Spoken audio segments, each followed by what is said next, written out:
untuk tap-tap layar dulu guys. Tap-tap layar dulu. Ayo digaspol dulu tap-tap layarnya ya.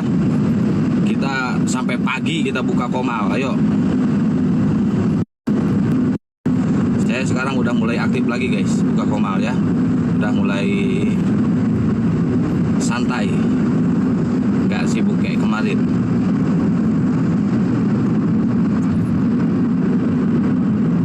Ayo buat teman-teman Aliteng, silahkan naik ke atas. Yang mau belajar tentang kekristenan, belajar tentang Bibelnya sendiri, naik ke atas. Ayo kita belajar sama-sama ya. Tapi yang pasti naik ke atas itu bawa ilmu, bawa otak, bawa akal. Capek bagong, kudu kugrowokan wae mah jeung sia teh graoten. Ngapain harus saling hujat? Aduh, capek belajar tentang Bibelnya sendiri, naik ke atas. Ayo. Kalau kalian sih disarankan, dianjurkan sama Tuhan kalian untuk menghujat itu. Kalau kita mah nggak boleh ya, nggak boleh menghujat. Ada ayatnya juga kalau di kitab ya.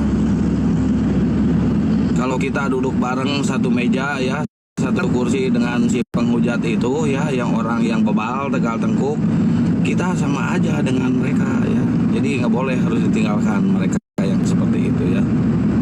Mereka itu lebih-lebih dari bebal, lebih-lebih dari tegal tengkuk. Apa ya namanya itu ya? Lah gitu pokoknya ya. Susah untuk diungkapkan. Yuk digaspol dulu tap-tap layarnya guys. Siapa tahu ada yang mau berobat ya, silahkan naik ke atas. Saya obatin. Yuk yang mau berobat naik sini.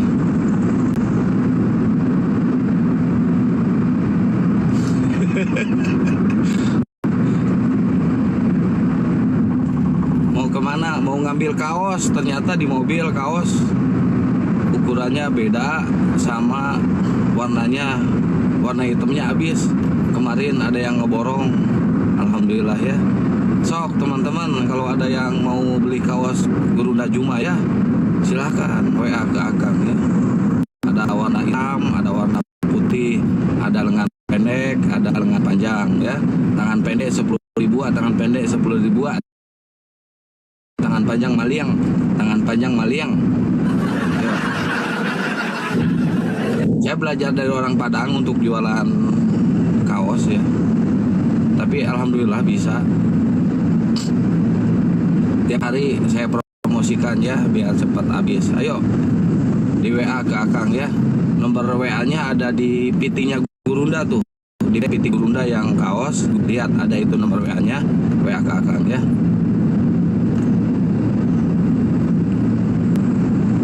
Yuk teman-teman Oten yang mau naik silakan.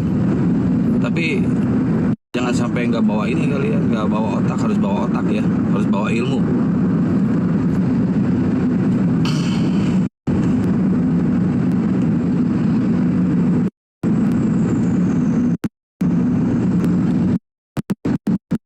Kemarin tuh ada yang mau ngajak Tuhan ya Panoce, cuma nggak tega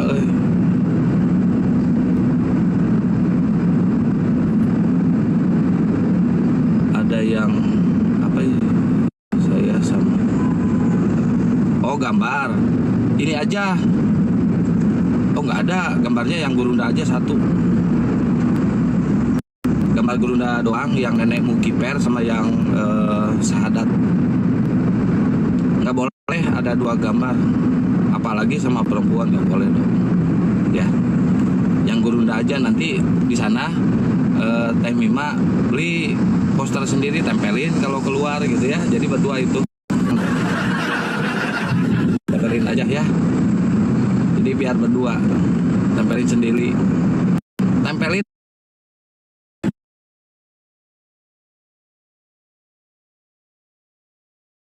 olangan-olangan ya.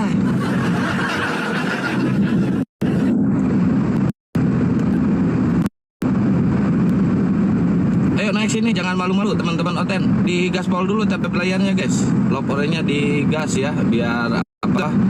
Buat absen-absen. Ayo kita mengedukasi di sini untuk mencerdaskan anak bangsa ya. Bukan untuk mengajarkan anak bangsa ini saling menghujat, bukan ya. Cuma kerjaan kalian di gereja aja saling menghujat mah ya sesama kalian. Kalau di sini mah jangan ya. Aduh, sayang tuh kalau saling menghujat.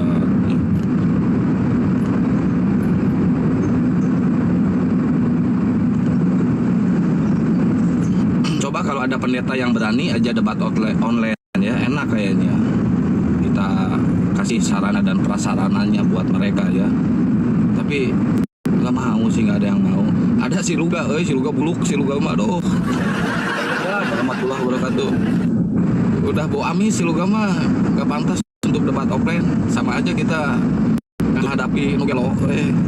Jadi kesana kesini nggak ada ilmu.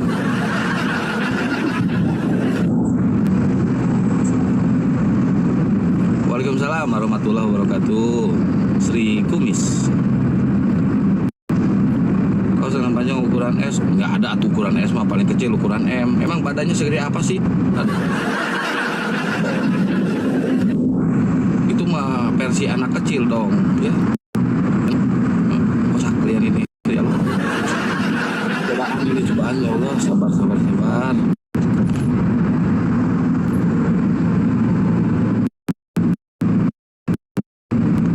Waalaikumsalam warahmatullahi wabarakatuh. Ayo buat teman-teman Oten, silakan naik. Aduh, ada si dada cekung deh. TBC, ngapain lo di bawah? Aduh, dasar anak haram. Diusir sama bininya tuh si dada cekung. Kalau di si papa jahat ya dadanya ya. Genangin air aja terus tanam ikan cupang. Itu hidup itu ikan cupang itu di dadanya itu. Saking cekung itu kata dia. Pantas sama bininya diusir juga. Oh, ada gurunda. Ada gurunda. Maaf. Assalamualaikum warahmatullahi wabarakatuh, gurunda.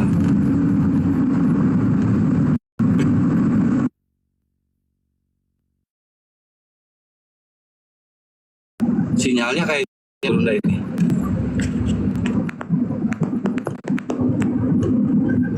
Masih muter-muter. Teman-teman yang sinyalnya. Assalamualaikum gurunda. Kali atuh mah. Iya.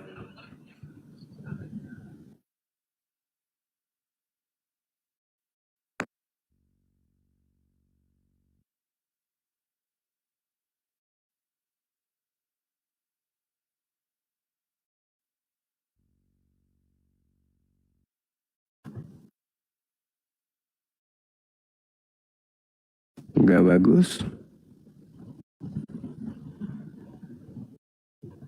Sinyal gurunda kayaknya ya nggak ada suara gurunda.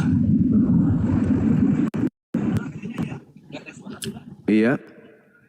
Jaringan nggak bersahabat dari semalam.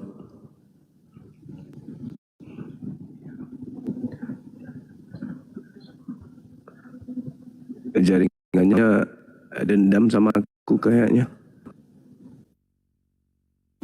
Kayaknya di kamar gurunda doang gitu yang jaringannya jelek kayaknya.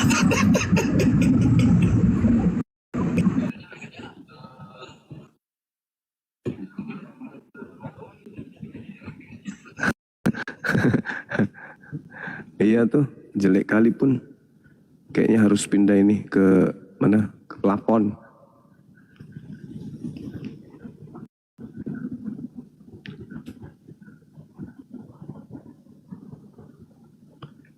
Mau dipindahin dulu ini perangkapnya semua. Tutup dulu atuh Kang, aku pindah ke depan Kang. Coba aku di lobi. Pindah ke atas. Katanya. Iya ya gurunda. Sinyalnya jelek teman-teman. Iya. Oke, lanjut aja dulu. Coba saya pindahkan. Siap. Ayo yang teman-teman Oten yang mau belajar silakan naik ya. Si TBC dada cekung di bawah aja ya, ngetik-ngetik ya. Haram kemal saya diinjak sama si dada cekung.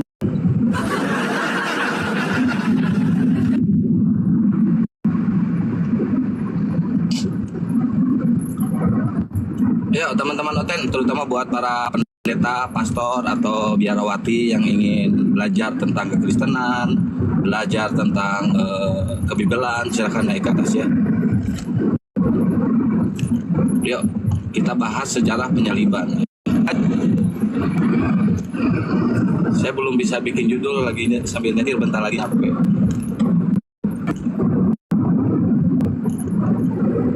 Yuk di tap layar teman-teman ya, tap layar biar komalnya hidup ya, biar komalnya nggak kena pelanggaran. Tap layar, posting ulang, share. Jangan lupa loporenya digas ya, secangkir 2 cangkir kopi juga apa-apa ya, biar komalnya kelihatan hidup loh. Yuk teman-teman Oten, kalian bertanya aja. Nanti saya bikin judul bentar lagi sambil nyetir, soalnya belum bikin judul. Lupa sih judul itu apa ya? Ada yang ingat gak teman-teman? Sejarah penyaliban. Coba ada yang ingat gak di bawah?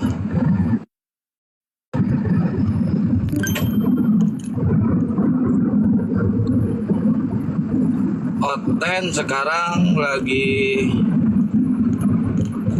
apa ya?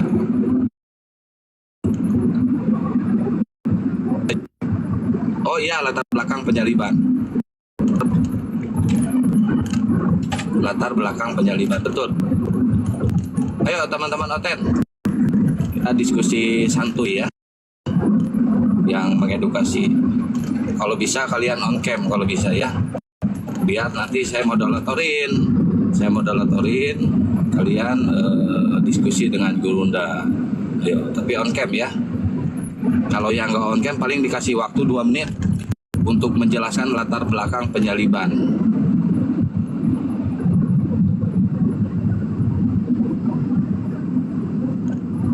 Mau kemana?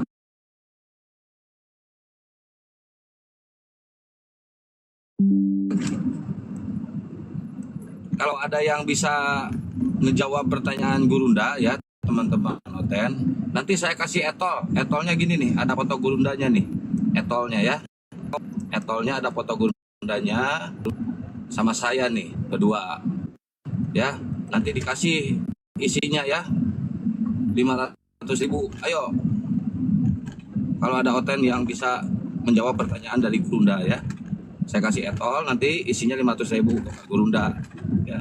Nanti tunjukin ke pendetanya, diusir kau nanti dari gereja.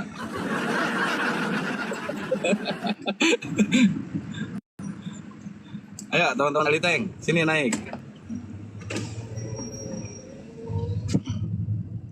Gurundanya masih benerin sinyal teman-teman ya. Di tap layar aja dulu. Mudah-mudahan nanti sinyalnya bagus.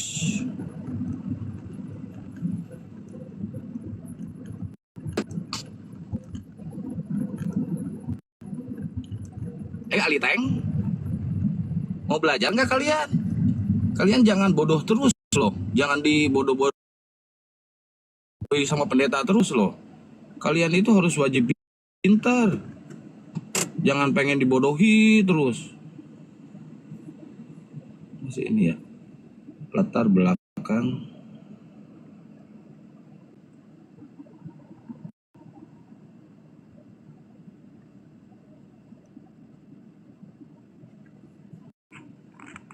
ini ya. Ayo teman-teman Aliteng, naik sini.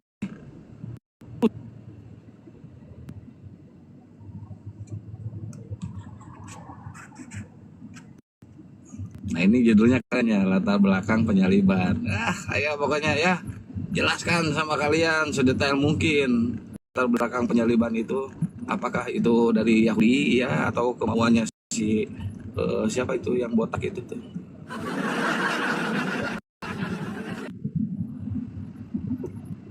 Tapi semenjak saya kenal dengan Gurunda ya teman-teman, di dunia debat ini,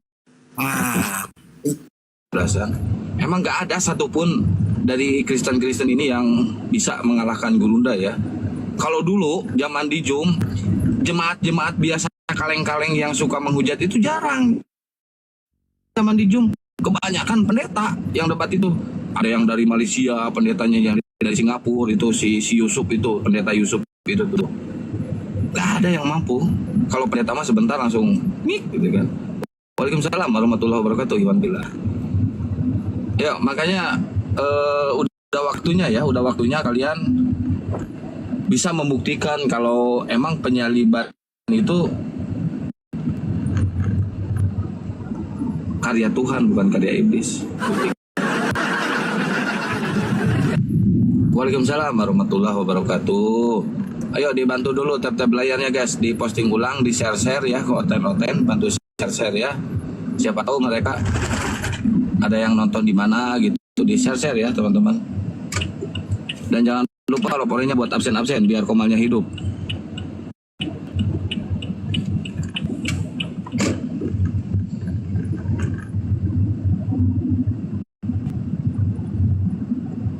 Keren ya kalau ada pendeta yang berani naik open cam gitu ya. Tapi Esra Soru ini katanya sih orang pinter, orang cerdas. Pernah debat sekali dengan Gurunda.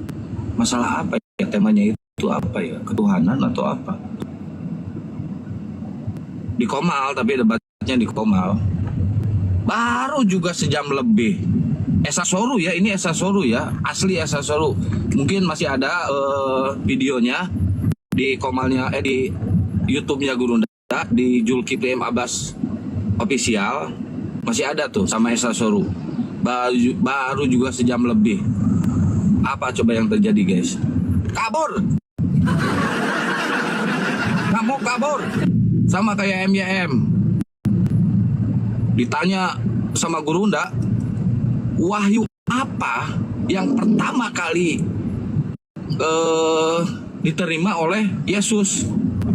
Ngamuk. Nggak bisa jawab, ngamuk. Kabur juga sama.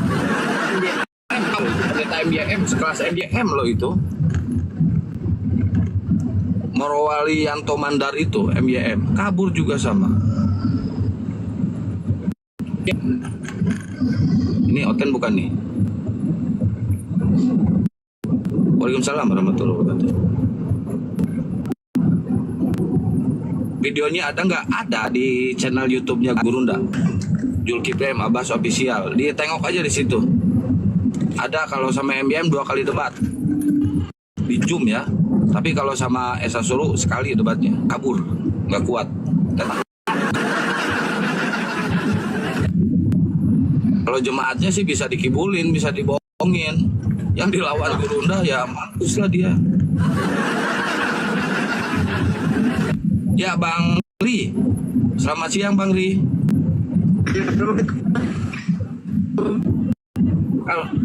Aduh suaranya putus-putus Bang.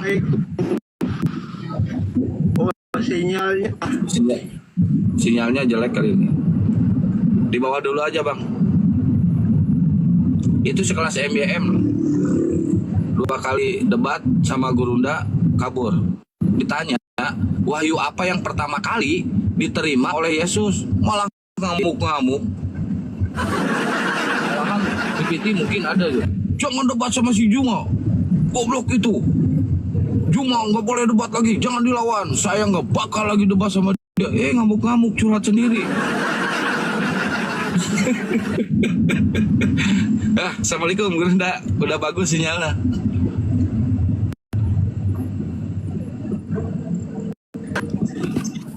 Kumaha sinyalnya bagus. teh udah agak mending mah. Ya ini Sip, bagus segini mah. lampangan, Aduh, Masya Allah. keren. Alhamdulillah. Subhanallah. Masya Allah. Tema kita yang sederhana aja. Oh ini ya, latar belakang penyaliban. Ya, oke. Iya. Sip. Lanjutkan.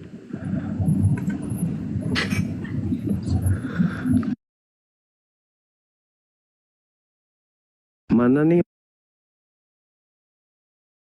orang semuanya? Oten-otennya pada kemana? Belum ada kayaknya di bawah. Belum ada yang berani. Dan jaringan saya tetap stabil. Gurunda, kalau Gurunda buka Komal, algoritma yang udah terbacanya itu malam Gurunda. Malam algoritma yang udah terbacanya itu malam Gurunda. Malam bagusnya Gurunda live Oh sendirinya. malam, oke. Algoritma yang udah kebacanya malam soalnya. Siap. Nanti saya standby itu di bawah Oke. sampai pagi. Baik. Oke teman-teman Oten, silakan Multi. Kita bahas tema yang bagus ini, latar belakang. Ini tema yang kemudian membuat saudara-saudara kita Oten itu kelabakan untuk menjelaskan ke kita, gitu kan ya. Padahal ini adalah hal yang mendasar dalam iman mereka. Kenapa saya katakan hal mendasar? Karena sekiranya mereka tidak menemukan orang-orang Yahudi, ahli kitab, menyalibkan Yesus itu dengan sesuai dengan pola yang mereka imani hari ini, artinya sia-sia dong iman mereka, kan gitu. Sia-sia kepercayaan mereka. Kenapa? Karena ternyata latar belakang kematian Yesus itu karena bukan untuk dosa waris. Bukan karena dosa waris gitu loh. Tetapi hal lain.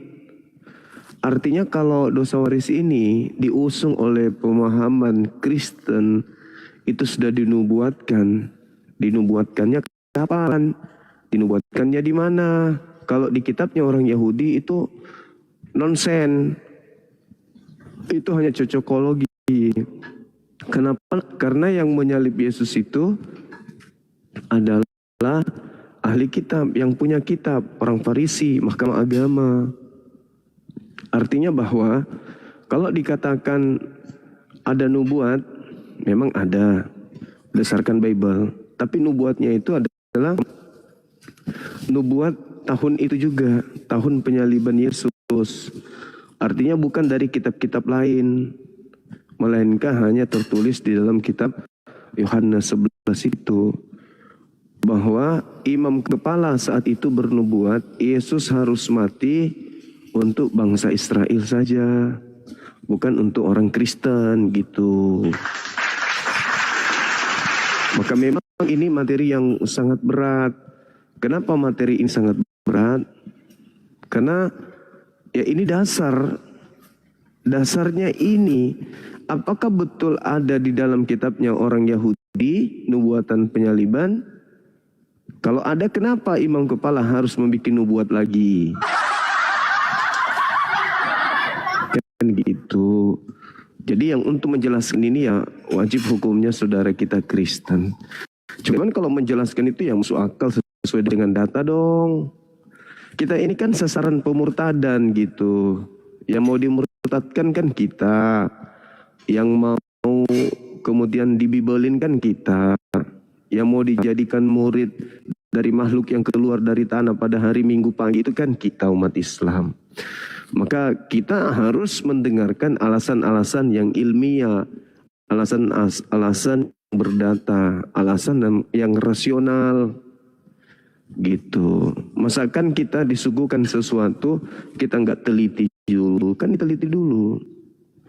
Sama seperti Akang memberikan kepada saya sebuah hadiah, Bang Suma ini ada hadiah berupa kopi gitu kan ya. Ya kan saya harus tahu dulu, apa ini, kopi dari mana? Ya kan? Kopi dari mana, apa kandungannya, efeknya kalau diminum apa. Ini makanan, minuman aja itu wajib hukumnya kita teliti. Apalagi ini terkait dengan keselamatan akhirat. Maka ketika kita disuguhkan tak ada keselamatan selain menyembah kepada makhluk yang keluar hari Minggu dari tanah, dari kubur, ya kita orang yang berakal ini kudu wajib pertanyakan sebelum kita pindah. Ini kan gencar mereka melakukan kristenisasi, ya kan ya, ingin memurtadkan umat Islam. Informasi pagi-pagi ku dengarkan di kota Solo, lagi-lagi ada selebaran yang dibagikan ke masyarakat di Solo. Selebarannya itu memang tak nampak kalau itu terkait dengan kristenisasi. Setelah kita teliti ternyata kristenisasi. Ada selebaran selebaran yang dibagikan, kemudian selebaran itu sudah sampai kepada Bang Zuma juga. Nih, saya bacakan isi selebarannya ya.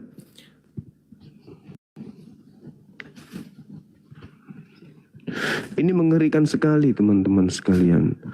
Nih, dalam cerbitan, dunia ini penuh masalah. Cepat atau lambat kita masing-masing mungkin akan menjadi korban dari perbuatan buruk manusia atau bencana alam. Jadi bagaimana Anda dan keluarga bisa menghadapinya? Jadi memang selalu membuat orang itu mencekam dulu. Membuat situasi mencekam, menakutkan, mengerikan, orang di bawah tekanan. Kalau kondisi kejahatan sudah rapuh seperti itu, mereka akan datang memberikan bantuan. Itu teman-teman sekalian. Jadi beberapa poin dari yang disampaikan selebaran ini, di sini tolong kirimi saya brosur hidup bahagia selamanya. Untuk keterangan lebih lanjut tentang janji Elohim, janji Tuhan di masa depan. Tapi pintarnya dia tidak menggunakan teos atau dewa, dia pakai nama Tuhan kita gitu loh. Untuk keterangan lebih lanjut tentang janji Allah di masa depan, pelajarilah Alkitab tuh. Lagi-lagi menggunakan kata Alkitab dengan brosur ini yang diterbitkan oleh saksi-saksi Yehova yang tersedia di www dan seterusnya. Nah, kemudian di situ ada kolom teman-teman, bahasa, nama, alamat, nomor telepon. Untuk mengirim surat, lihat halaman kedua. Dengan mengisi dan mengirimkan formulir ini, saya setuju bahwa saksi Yehova boleh menggunakan data pribadi saya sejauh yang diperlukan untuk memenuhi permintaan saya sesuai dengan kebijakan privasi dan seterusnya. Jadi mereka mencoba untuk menggunakan cara-cara yang licik. Nih, buktinya nih. Ini formulirnya teman-teman. Ini formulirnya. Dia menggunakan nama Allah dan juga nama Alkitab.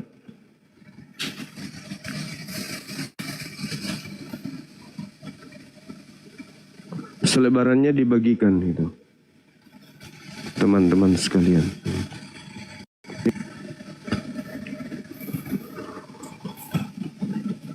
Ini setelah nanti di selebaran itu sudah diisi oleh umat Islam yang awam, maka mereka selanjutnya akan membagikan beras sembako. Suara saya masih kedengaran nggak? Aman dulu dah, bagus. Jadi mereka akan membagikan sembako dari setiap orang yang disuguhkan tugas untuk melakukan itu. Mereka kemudian ke lokasi. Setelah sampai di lokasi, mereka akan membagi-bagikan sembako. Jadi yang pertama mereka lakukan adalah bagi-bagi brosur dulu. Masyarakat setempat itu mengisi kemudian formulir itu, nama, nomor KTP, alamat segala macam. Setelah dikembalikan formulir ini, besok timnya akan turun membagikan kemudian sembako ke orang-orang yang sudah mengisi formulir gitu. Jadi memang sudah tertata gerakan-gerakan mereka ini teman-teman sekalian. Jadi kita harus hati-hati. Ini bukti bahwa kita ini selalu akan menjadi sasaran empuk.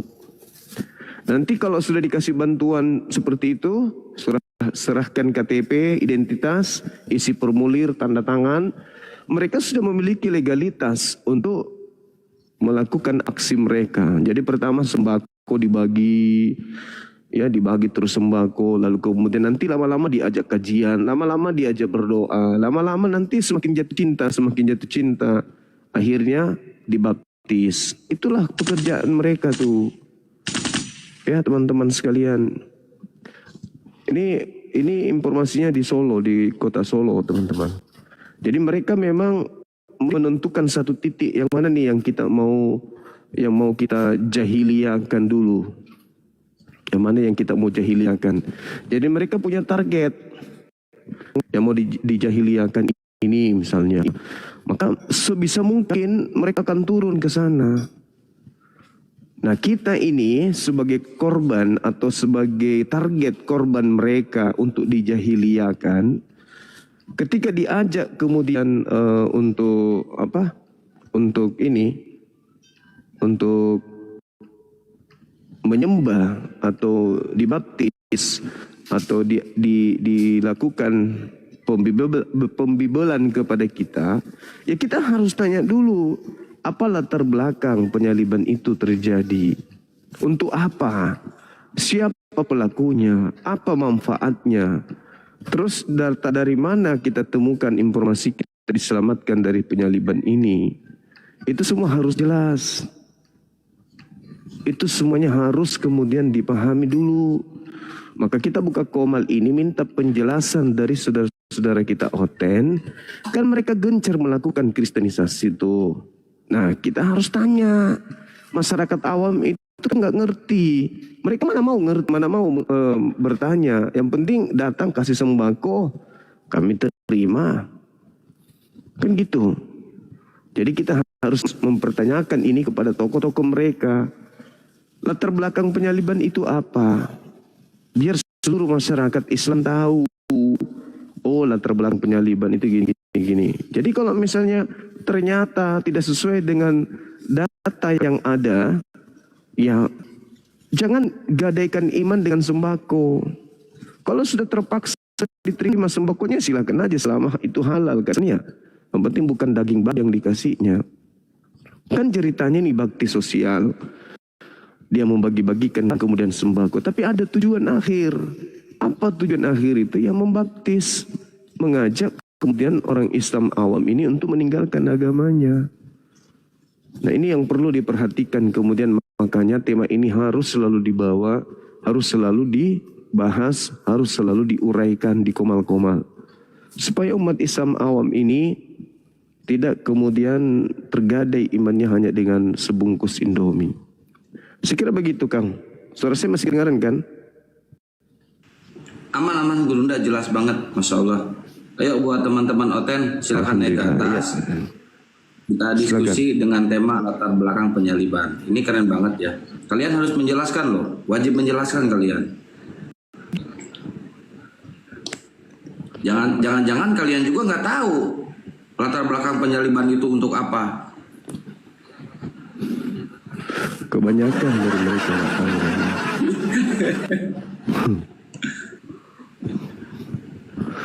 Yang penting mereka imani Islam itu agama yang jelek, Islam itu agama yang buruk, agama yang jahat, yang benar adalah agama mereka. Itu sudah didoktrin kepala mereka.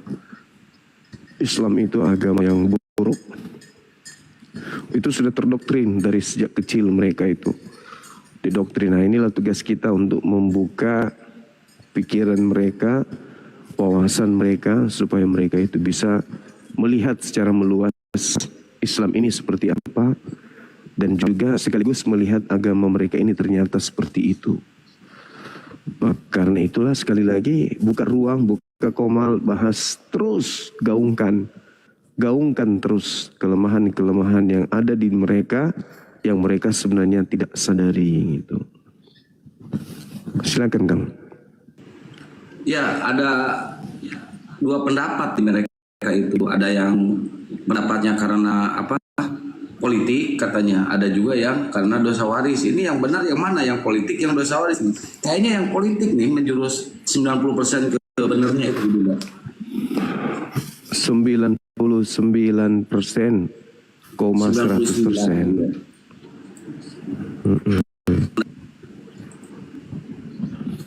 Berarti bukan karena tinggal mereka bukan. Makanya kita minta dari aspek mana mereka bisa menggolkan kemudian dosa waris ini. Dari aspek mananya gitu.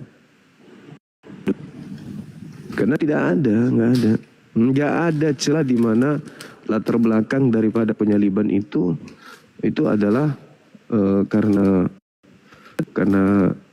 dosa waris itu ada, itu fitnah terhadap Nabi Adam alaihissalam. Karena Nabi Adam alaihissalam itu tidak pernah kemudian dikatakan sebagai orang yang ini, orang yang mewariskan dosa kepada keturunannya.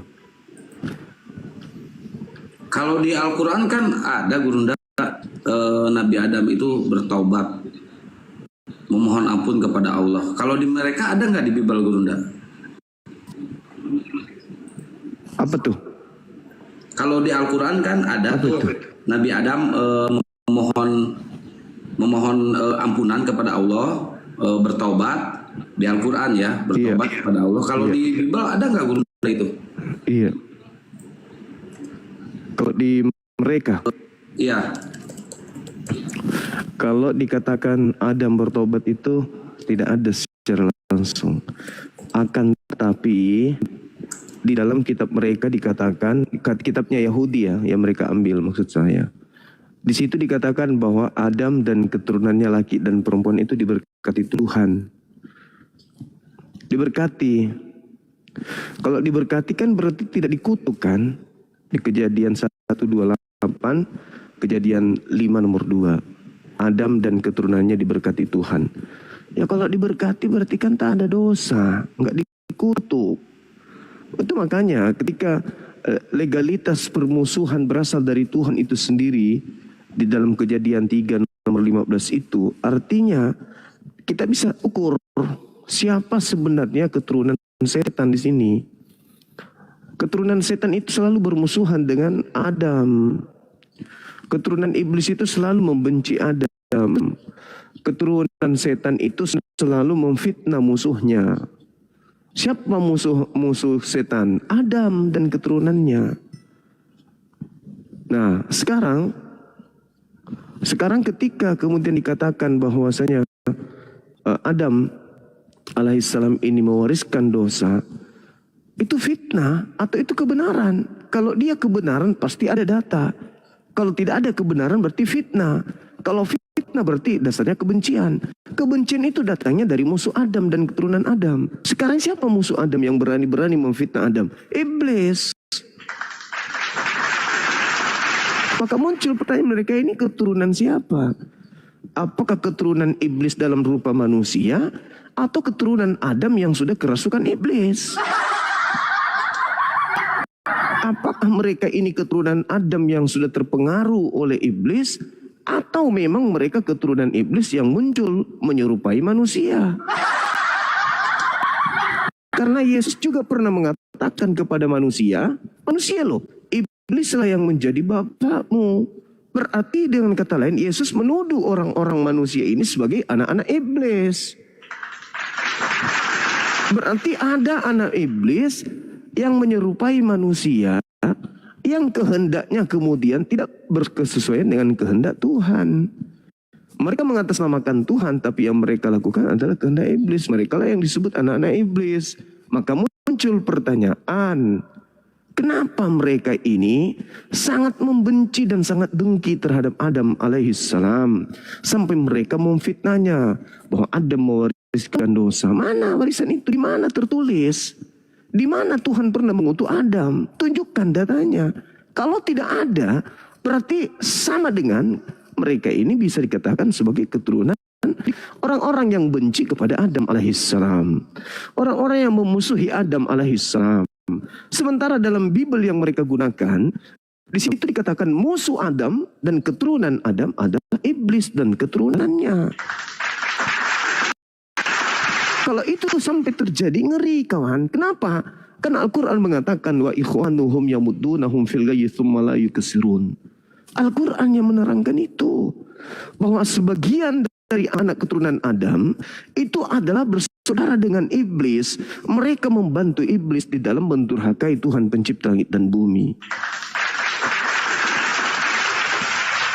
Mereka membantu iblis supaya manusia itu durhaka kepada Tuhan. Mereka membantu iblis. Nah sekarang Al-Quran mengatakan inna syaitan kana daif. Sesungguhnya syaitan itu lemah, kata Allah. Lemah. Yang membuatnya kuat adalah saudara-saudaranya. Inna kaidah syaitan kana daif. Itu Al-Quran yang menarasikan itu. Nah sekarang kalau mereka kita tanya, apa yang melatar belakangi penyaliban terjadi? Ada nggak jawaban yang maksimal dari mereka? Ada nggak yang berdasar dengan histori? Nggak ada. Berarti mereka memotong kisah tersebut, menyalip kisah tersebut dengan melahirkan doktrin dan dogma bahwasanya Adam mewariskan dosa. Adam itu kemudian menyalurkan dosa kepada keturunannya sesuai dengan yang tertulis dalam Roma 5 nomor 12. Tapi apakah itu betul? Betul menurut Paulus, tapi tidak betul menurut Elohim. Elohim mengatakan Adam keturunan laki perempuan diberkati. Elohim mengatakan yang dikutuk itu ular, iblis. Lah ini kok yang dikutuk Adam. Maka sebenarnya mereka ini keturunan siapa? Apakah dia keturunan manusia yang kerasukan iblis, atau memang keturunan iblis yang menjelma jadi manusia? Kelihatannya hanya dua itu. Apakah mereka iblis yang menjelma, atau dia manusia yang kerasukan iblis? Itu aja. Karena kenapa memfitnah Adam? Kalau tidak memfitnah Adam, mana dalilnya Adam dan keturunannya dikutuk oleh Elohim? Mana? Ada nggak? Nggak ada.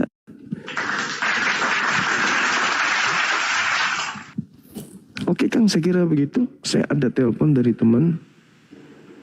Ya, siap. Ayo buat teman-teman Aliteng, teman-teman Oten, ayo. Yang naik yang Oten dulu ya, teman-teman. Yang Muslim jangan minta naik dulu. Ini kebanyakan Muslim yang minta naik. Yang Kristen dulu ya. Yang minta naik ya. Yuk, ketik angka 1 kalau Kristen guys. Yang Muslim jangan minta naik dulu ya. Aduh, kok banyak yang Muslim yang minta naik. Nggak ada diskusi dong kalau yang naiknya Muslim semuanya.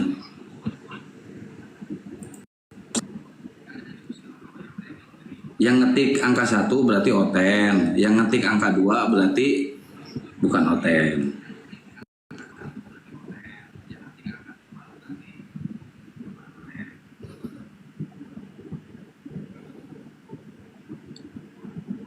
Ayo teman-teman Aliteng.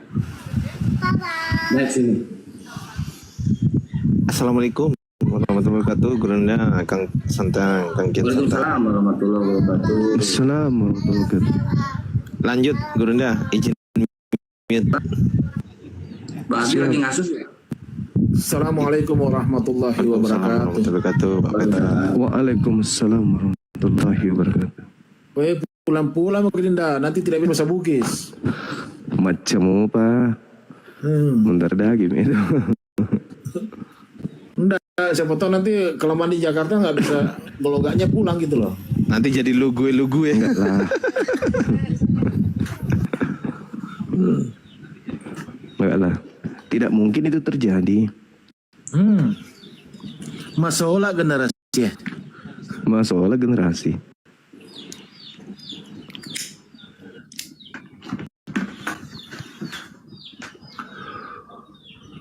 Akang gimana kabar Kang? Alhamdulillah baik Pak Petra. Selalu tampan dan menawan. Iya benar. Assalamualaikum Waalaikumsalam. Pak Ustadz sama Bang Zuma, izin untuk merekam, Ya, bisa Assalamualaikum. menyiarkan itu boleh? Boleh silakan. Silakan Bang. Oke, insya Allah niat untuk menyebarkan ya. Terima kasih banyak.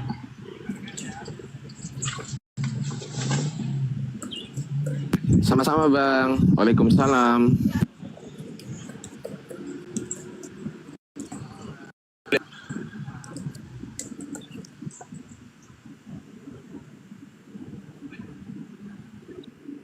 Mana nih teman-teman Alitengnya nih? Yang naiknya pada Muslim semua.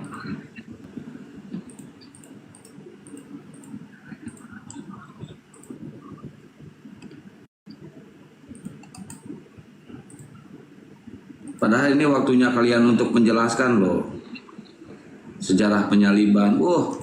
Keren nih. Latar belakang penyaliban itu karena apa? Karena politik atau karena dosa waris? Yuk naik sini.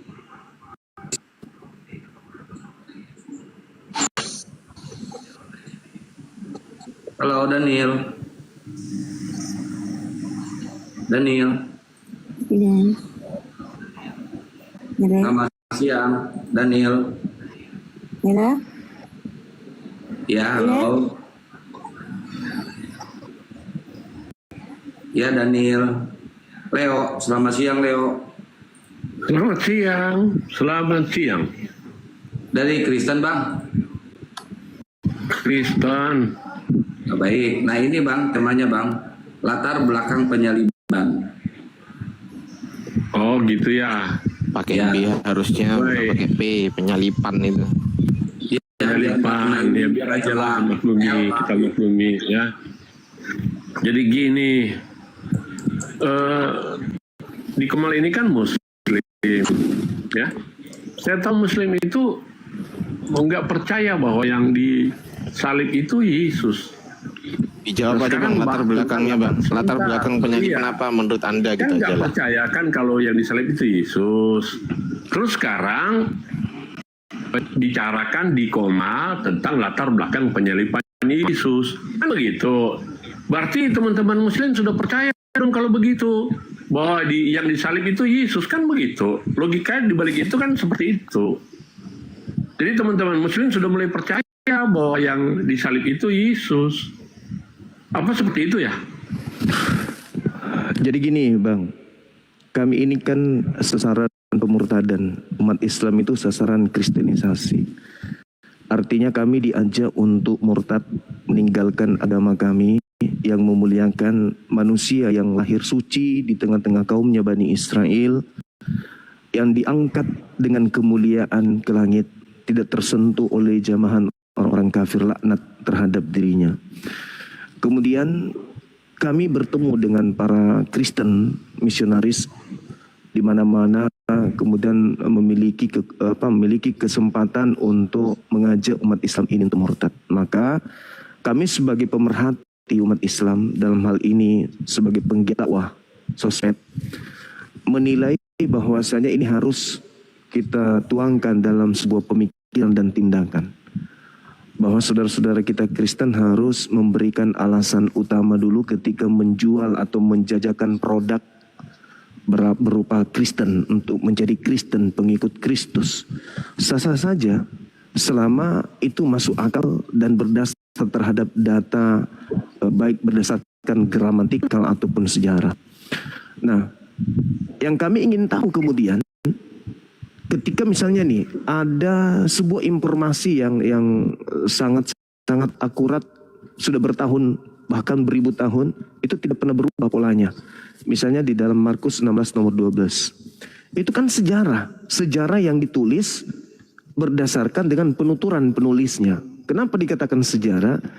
Karena cakupan daripada apa yang tertuang di data itu adalah sebuah kisah yang menceritakan sebuah peristiwa.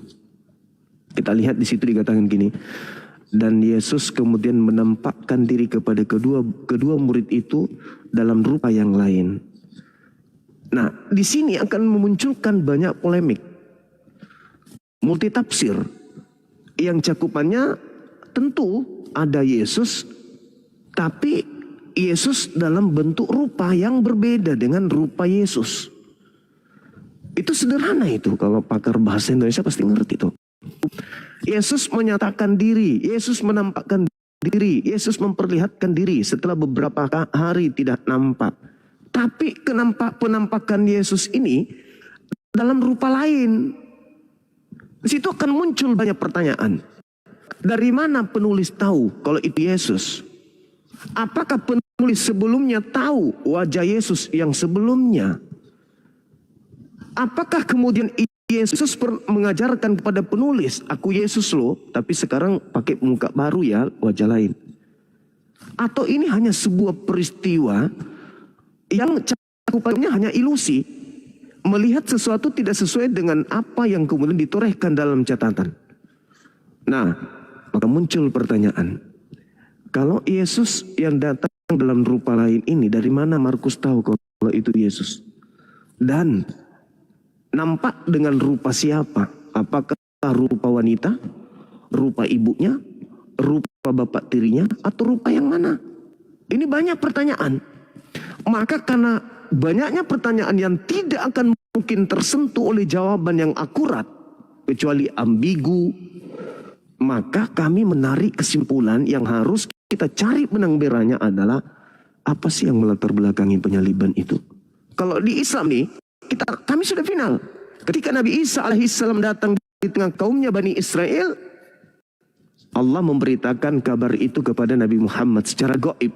Karena Nabi Muhammad tidak hadir. Wahai Nabiku Muhammad, aku akan menceritakan berita gaib kepadamu, di mana pada saat kejadian itu kamu tidak hadir di sana. Apa itu?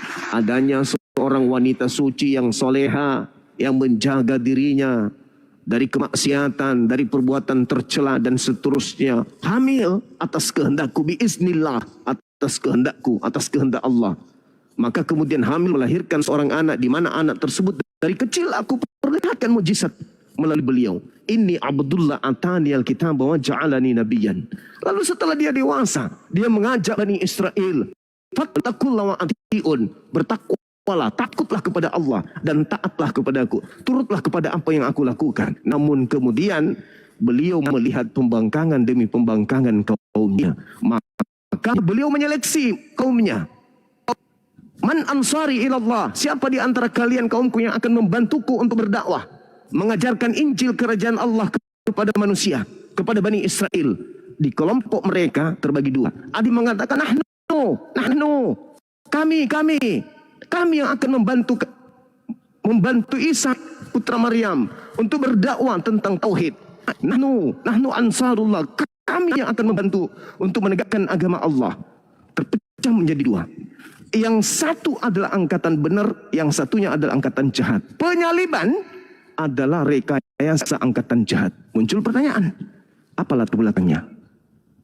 Latar belakang apa yang kemudian membuat orang-orang pembenci Isa alaihissalam ingin menyalib Yesus, ingin menyalib Isa alaihissalam? Nah, cerita ini narasinya berkesesuaian dengan Bible. Kalau Islam yang kami kaji, kalian tidak mungkin bisa percaya. Tidak mungkin, bukan tidak bisa, nggak mungkin percaya.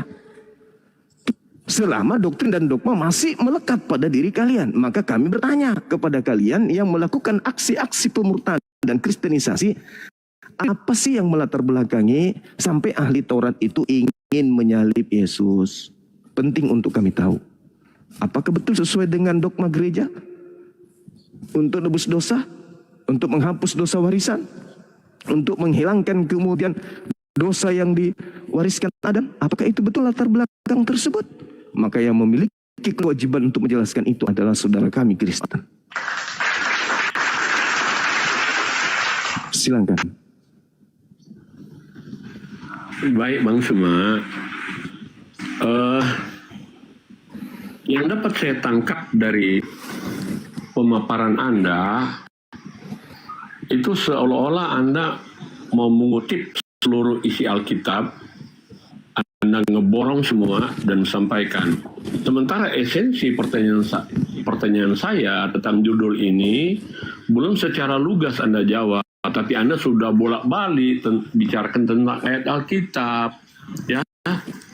Jadi saya harap, saya tahu Anda cerdas, tapi kok saya belum lihat kecerdasan Anda di sini. Kan begitu. Coba jawab dulu. Kenapa sih teman-teman Muslim mesti bahas tentang penyalipan ini? Apa sementara teman-teman Muslim tidak percaya? Nah, jangan-jangan kan saya jadi curiga teman-teman sudah mungkin mulai percaya tentang penyalipan. Itu yang pertama. Yang kedua, narasi Suma tadi sudah mulai dengan framing. Karena umat Islam mengalami pemurtatan. Itu kan cuma kata Anda, ya. Nggak pernah ada orang Kristen naik turun rumah